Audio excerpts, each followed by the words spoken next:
बिहार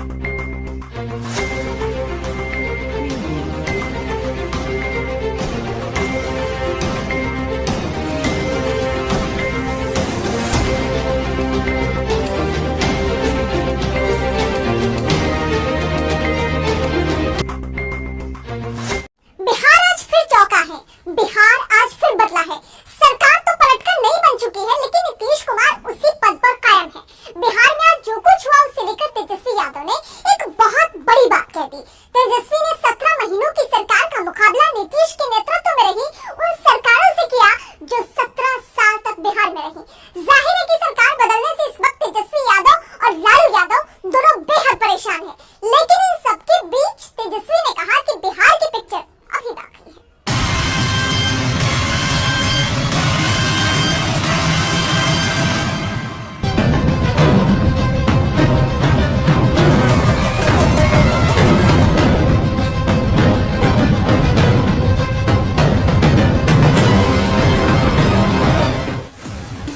बिहार में 24 घंटे के अंदर गठबंधन टूटा, सरकार पलट गई। बिहार के पूरे पॉलिटिकल एपिसोड में इस वक्त दो नेताओं की सबसे ज्यादा चर्चा हो रही है।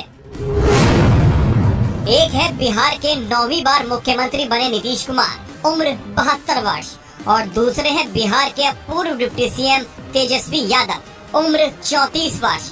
उम्र, अनुभव और राजनीतिक समझ के तौर पर नीतीश कुमार हर तरह से हावी कहे जाएंगे, लेकिन जेडीयू आरजेडी गठबंधन वाली सरकार गिरने के बाद तेजस्वी का रिएक्शन देखने वाला है। एक जमाने में नीतीश को पलटू चाचा कहने वाले तेजस्वी इस बार भी बोले, लेकिन तेवर कुछ अलग है। वो परिपक्व दिखना चाहते हैं। जेडीयू को सबक सिखाने का इरादा है। पूरी इज्जत और सम्मान के साथ नीतीश को चैलेंज कर रहे हैं। उनकी एक एक बात को बहुत गौर से समझिएगा।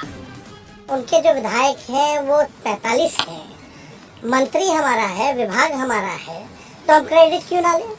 और यही मुख्यमंत्री जी जो 2020 के चुनाव में कहते थे कहाँ से पैसा लाएगा, कहाँ से नौकरी देगा, तो हमने, आपको पता होगा कि हमारी जो सरकार बनी थी इनके नेतृत्व में, वो 9 अगस्त 2022 में बनी थी और 15 अगस्त को मुख्यमंत्री जी ने ऐलान किया था। ये किसका विजन था, ये किसकी सोच थी?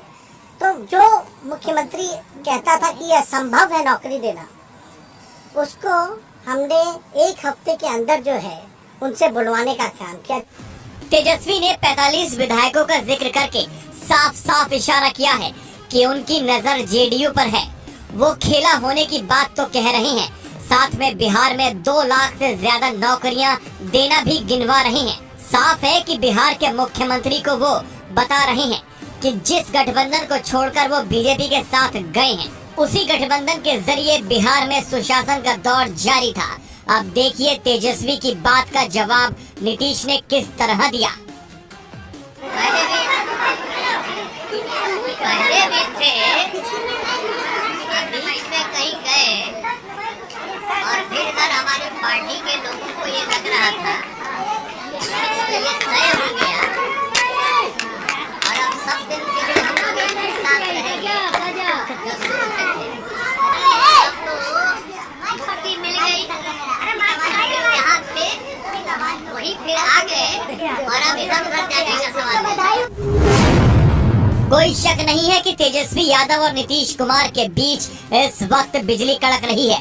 नीतीश और तेजस्वी के बीच में सुशासन की बात हो रही है। तेजस्वी खेला की बात कर रहे हैं, साथ में जेडीयू के खत्म होने की भी भविष्यवाणी कर रहे हैं। 40 की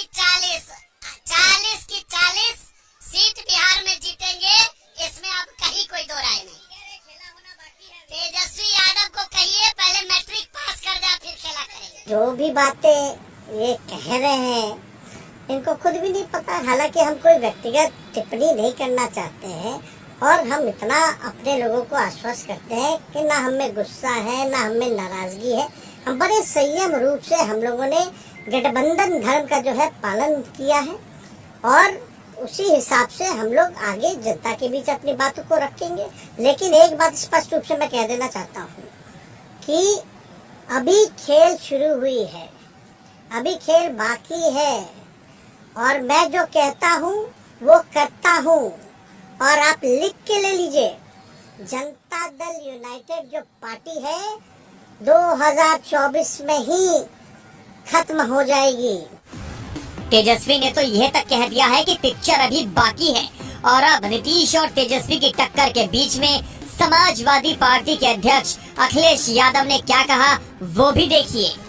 अखिलेश यादव ने ट्वीट किया है कि जो लीडर प्रधानमंत्री बनने की तरफ बढ़ रहा है उसे बीजेपी ने मुख्यमंत्री के पद तक सीमित कर दिया। उन्होंने इसे बिहार की जनता का अपमान बताया है।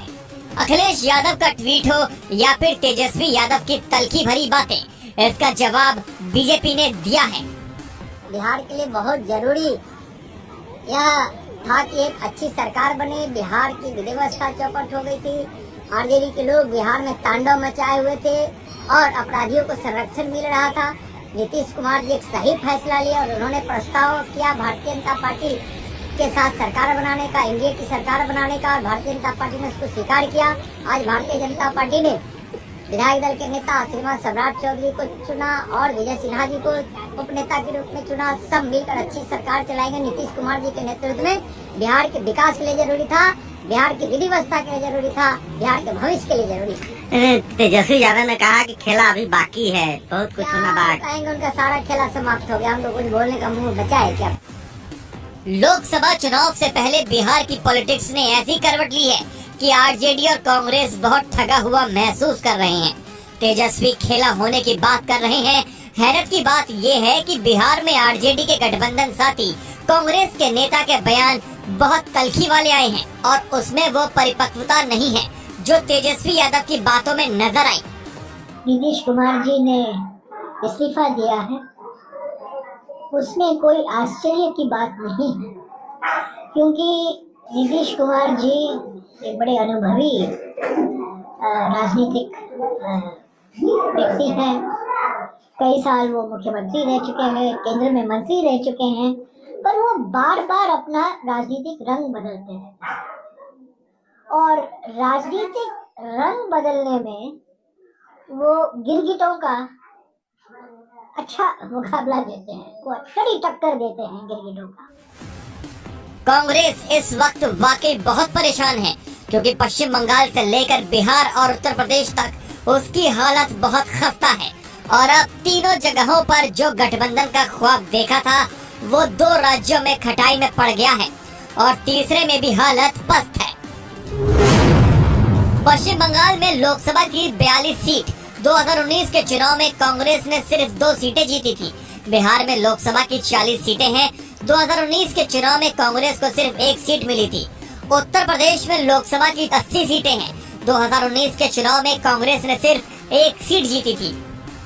यही वजह है कि पश्चिम बंगाल से लेकर बिहार और उत्तर प्रदेश तक जितना कांग्रेस अपनी हालत से वाकिफ है उससे ज्यादा उसके सहयोगी दल उसकी ताकत और कमजोरियां समझते हैं। नीतीश तो हट ही चुके हैं। पश्चिम बंगाल में ममता बनर्जी के साथ साथ पंजाब में आम आदमी पार्टी ने भी कांग्रेस को ये बता दिया है कि वो उसके बिना चुनाव लड़ने को तैयार है। ऐसे में सवाल है कि जब राहुल गांधी बिहार से आगे बढ़कर उत्तर प्रदेश पहुंचेंगे तो अखिलेश यादव उनका खुली बाहों से स्वागत करेंगे या कांग्रेस की राह में और कांटे बिछने अभी बाकी हैं।